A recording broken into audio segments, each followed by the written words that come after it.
안녕하십니까. 의한 목사입니다. 오늘 말씀을 통해서 아무리 천재라도 하나님의 도우심을 받지 못하면 망할 수밖에 없다는 것을 배울 수 있기를 기도합니다. 오늘 말씀은 사무엘하 17장 14절과 23절입니다. 압살롬과 온 이스라엘 사람들이 이르되 아렉 사람 후세의 계략은 아히도벨의 계략보다 낫다 하니 이는 여호와께서 압살롬에게 화를 내리시려 하려 아히도벨의 좋은 계략을 물리치라고 명령하셨습니다. 23절 아히도벨이 자기 계략이 시행되지 못함을 보고 나귀의 안장을 지우고 일어나 고향으로 돌아가 자기 집에 이르러 집을 정리하고 스스로 목매어 죽음에 그 조상의 묘에 장사되니라. 지금 압살롬에게 그 아히도벨이라는 아주 천재 모략가가 있었습니다. 그는 정말 모사꾼이죠.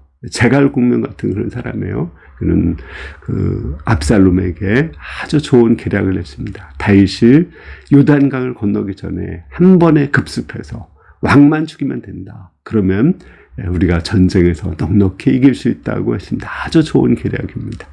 정말 하나님이 주신 그 계략과 같이 정확한 계략입니다. 근데 후세는 이제 이 계략은 별로 좋지 않다.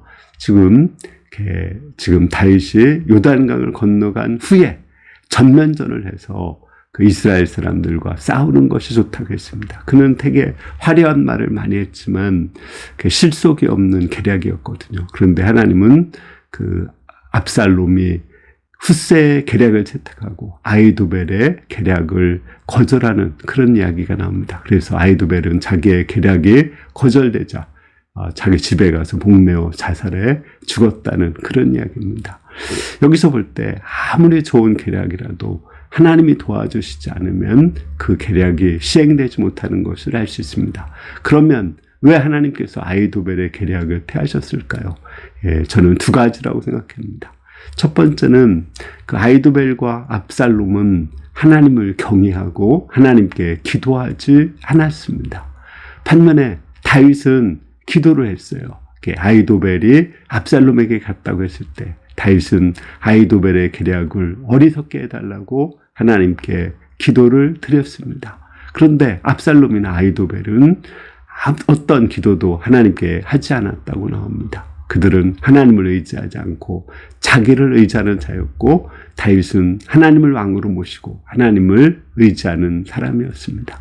두 번째는 아히도벨과 압살롬은 비도덕적이기 때문에 그렇습니다. 그의 계략은 다윗의 후궁들과 대낮에 옥상에서 사람들이 다 보는데 압살롬이 잠을 자게 하고 또 아들이 아버지를 죽이는 일에 앞장서게 했습니다. 이 얼마나 비도덕적이고 비성경적입니까? 그러나 다윗은 이런 압살롬과 전쟁을 피하고 또 백성들을 한 사람이라도 죽지 않게 하기 위해서 예루살렘을 떠나서 피난을 갔습니다. 그는 하나님을 믿고 또 백성들을 사랑하고 백성들을 아끼는 사람이었습니다. 말씀대로 행하는 사람이었습니다. 그때 하나님께서 다윗의 편을 들어주셨습니다. 따라서 우리가 아무리 계략이 있고 아무리 무기가 있고 또 아무리 능력이 있을지라도 하나님이 도와주지 않으면 우리는 망할 수밖에 없습니다. 그러므로 하나님의 도우심을 받으려면 하나님을 경외하고 하나님을 의지하고 하나님께 기도하고 하나님의 말씀에 따라서 경건한 거룩한 삶을 살아야겠습니다. 우리가 하나님을 믿고 거룩하게 사는 가운데 하나님의 도우심을 받을 수 있기를 기도합니다. 감사합니다.